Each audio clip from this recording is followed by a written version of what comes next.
deserve a better life. Oh, I didn't see myself doing this when I was in high school. I can't imagine. Oh, I just turned 40 and my life's like, have you ever heard any of these things? Guess what? You don't get the life that you deserve. You get the life that you design.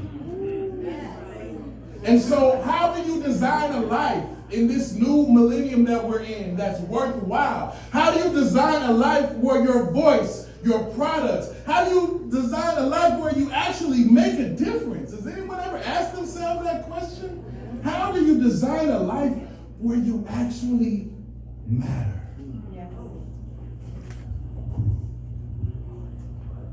I remember being a little kid, honors age, and I would watch my dad in front of thousands of people and say, wow, what am I going to do to make my mark? And the thing is that there's a shift in society that's happening right now. And I believe there's a full war going on. Everybody say war. War. Right. I say war because, you know, so a lot of times people want to, when going after your dreams, right? Sometimes people have to, you know, you have to believe in your dream, right? You heard about that, right? Then other people, you got to work for your dream, right? You're familiar about that. But nowadays, we're in the times where you got to fight for your dreams. You got to fight for your dreams. You got to be willing to work day and night for your dream, to give up your time, your peace, and your sleep for your dream. When I was on the way, I'm like, man, it's a far drive. It's raining outside. I said, are we going to the stage, Daddy? He's fighting for his dream. He's been practicing since he was 4 years old just to come up here and to share that peace with you. Thank you. And so I want to know, I know that there are a lot of leaders in their room, but is there anyone in here that knows how to fight for their dream? Raise your hand. Okay, fantastic.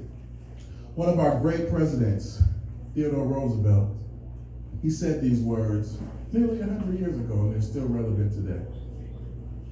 He said, it's not the critics who count.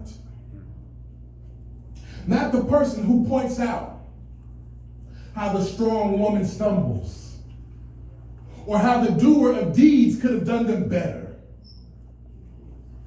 The credit belongs to the men and women who are actually in the arena, whose face is marred by dust and sweat and blood, who strives valiantly, who errs, who spends himself in a worthy cause, but who does actually strive to do the deeds, who knows great enthusiasms, the great devotions, so that their place will never be with those cold and timid souls who neither know victory nor defeat. I don't know who I'm talking to in this room tonight. But I only want to talk to people that are in the arena. Who knows what it's like to have a big dream in their hearts and to deal with rejection. Who knows what it's like to have some things that they want to accomplish, but they have to be creative. They have to be resourceful in order to make it happen. Is there anyone who's been in the arena, who's faced some setbacks, who's had their face marred with blood and dirt? Is there anyone in here? Well, guess what? Guess what? You are a part of this movement. And guess what? There's lots of people on the sidelines. And so if you're wondering, why do you keep on getting hurt? Why do you keep on getting your feelings hurt? Why do you keep on facing a rejection? Why do you keep having these big things in your heart that's just leaping from your soul? It's because you're in the arena. You're in the arena. You're going to face some setbacks. You're in the arena. You're going to face some rejections. Here's something to keep in mind. If you don't get rejected, then you can't be respected.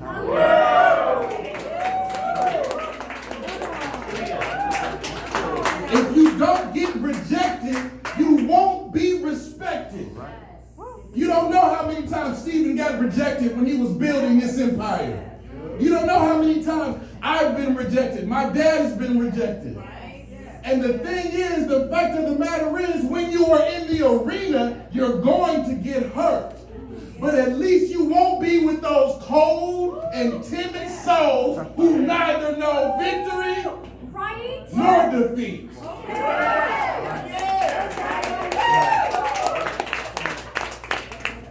I know victory. Let me tell you about victory. Let me tell you about real victory. Victory is looking at your bank account and saying, oh, that's me.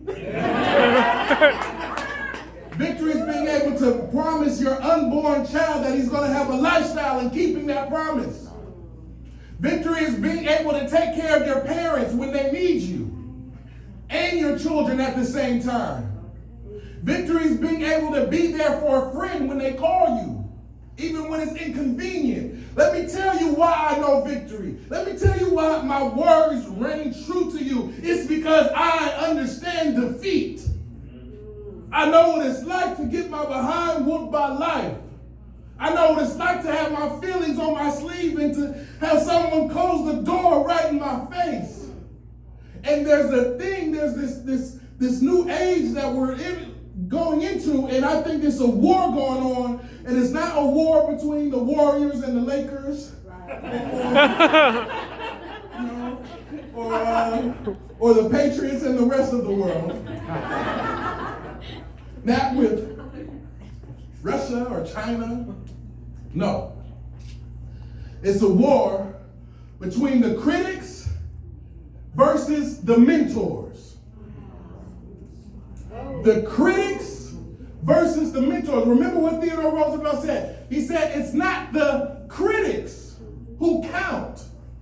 Not the person who points out how the strong man stumbles, but right now, raise your hand if in 2019 you already heard a lot of criticism already. You heard a lot of criticism all the time. You get that often. Well, guess what? It's very rare where you have an opportunity to experience quality mentorship. It's a very rare thing. And until the mentors start outworking the critics, until the mentors start posting more videos than the critics, until the mentors post more truth than they do gossip, then our society's not going to change in the direction that we need it to change.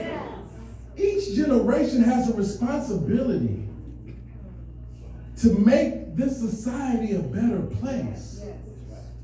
Each generation. And I think about the sacrifices that were made for me to be in this place right here, to be in front of all you all beautiful people, and you all are very beautiful, very beautiful. And I think about the critics who said we'd never be here, and the mentors that made it happen.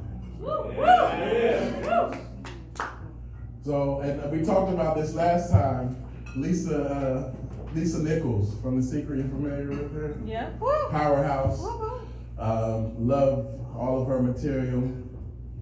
I got a chance to spend some quality time with lots of great people, and Lisa Nichols was on the Oprah Winfrey Show. Y'all heard of her? Yeah.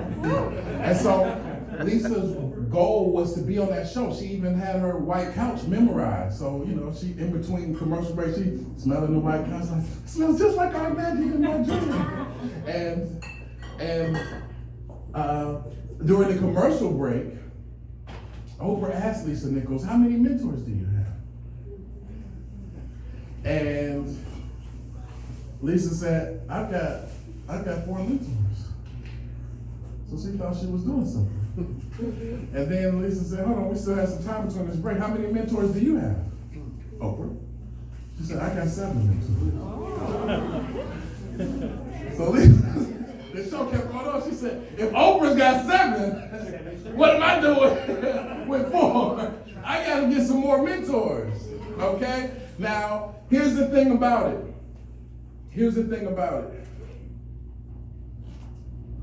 One mentor could change your destiny.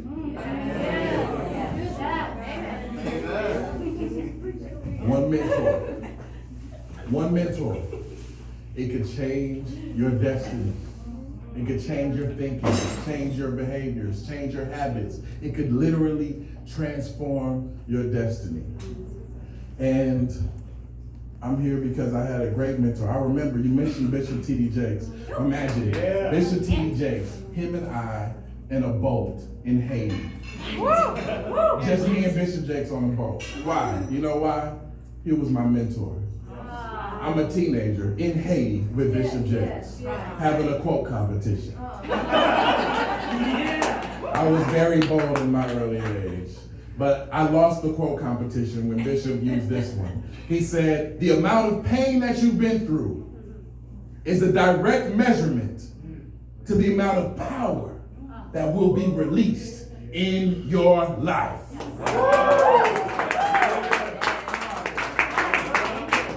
Bishop T.D. Jakes said the amount of pain that you've been through is a direct measurement of the amount of power, everybody say power, that will be released in your life. So I just want to speak to some people who've been through some things. I want to speak with some people who started to doubt themselves because others around them were doubting them. I want to speak to some people where they know they're pursuing a big goal. They might even be close to it, but they're starting to feel some negative internal conversation and wondering if they can do it. And I want you to remember when you start to question yourself, I don't want you to think about how good it's going to be or any of that. I want you to remember the pain that you've been through. I want you to remember the pain that you've been through. Last year I was at Harvard University and I went to Harvard because I wanted to be the first person in my family to graduate from college. And I wrote a book called Harvard Effect. I was wearing a t-shirt. But because I was going in Boston, I could not see or communicate or talk to my son. I left Boston so I could come back and be a dad. Because nothing can forfeit my commitment to parenthood. Are there any parents here in the building? Anybody? Here's something to remember. Parenthood is the highest form of leadership. Parenthood is the highest form of leadership. So if you think you're a leader and you don't want to be a parent, forget about it. So I want to give you all a book. Anybody here read ebooks? Does anyone? Okay. All right. So we're in a digital age now, and so I don't have to even have it physically here. But if you text the word time to 26786, 26786. My dad and I, after working together, my daddy's a great man by the name of Les Brown. I realize now that he's not just a dad, he's been my mentor. And that's the toughest part. He's not just a dad, he's my mentor. So sometimes I just want to be daddy. He's my mentor. How many people know that sometimes your mentors hurt your feelings? And if they're not, they're probably not good mentors. So, yeah, I see some people are doing it now. 26786, that's the 2, and then text the word time, and it'll take you to a book. The first book with my dad and I. It's called It's Your Time. Yeah. It's Your Time. So please get that. That's my gift to you. And this is, first of all, everybody say the shoulders of greatness. The shoulders of greatness. Mr. De La Cruz, I just want to say that I admire your greatness. I admire your greatness, and I'm so excited that I get to be a part of it in the years to come. You're a very rare character, and you always have quality people in the room. Always have quality people. You know what? That's because you're a quality person.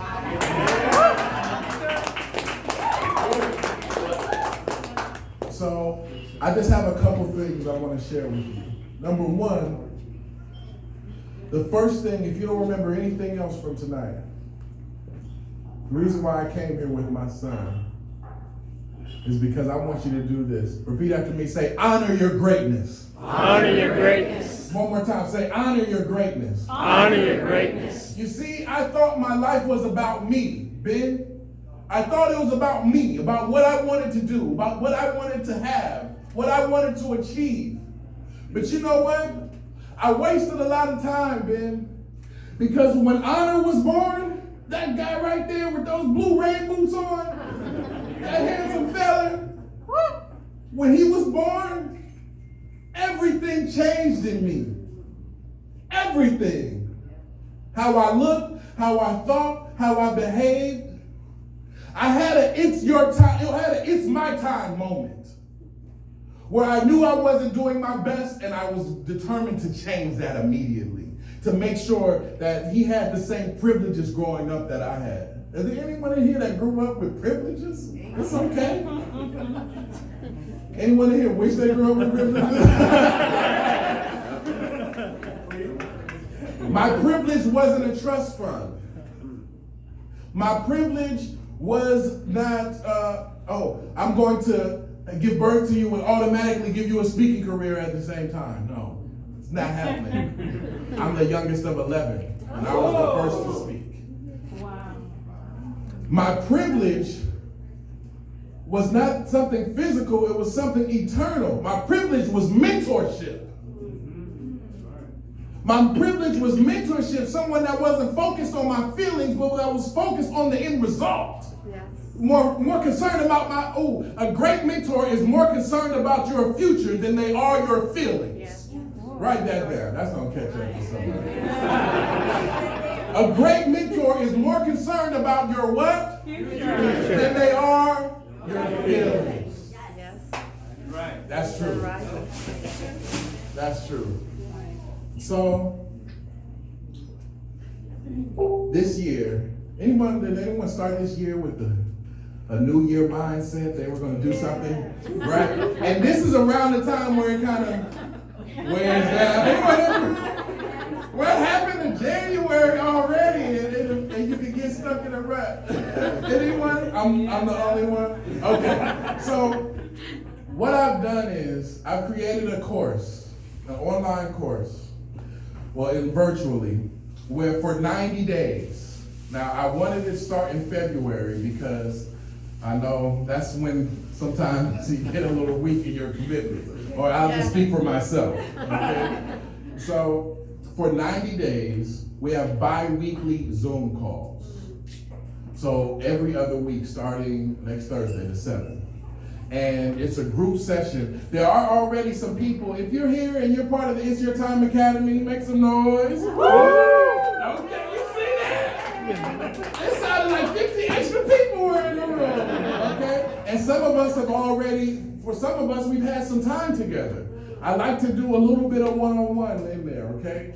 For those that sign up as soon as possible. So for 90 days, now the beautiful thing is on the first week, I can't promise this, but I can almost guarantee it. I've got my dad coming in and sharing some wisdom as well.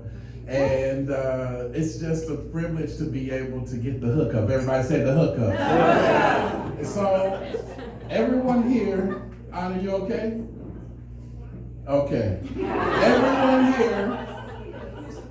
Everyone knows the price for the program goes up dramatically in February, but you got the hookup, okay? You're with Mr. De La Cruz, Stegeler family, Life by Design. So tonight will be the last night.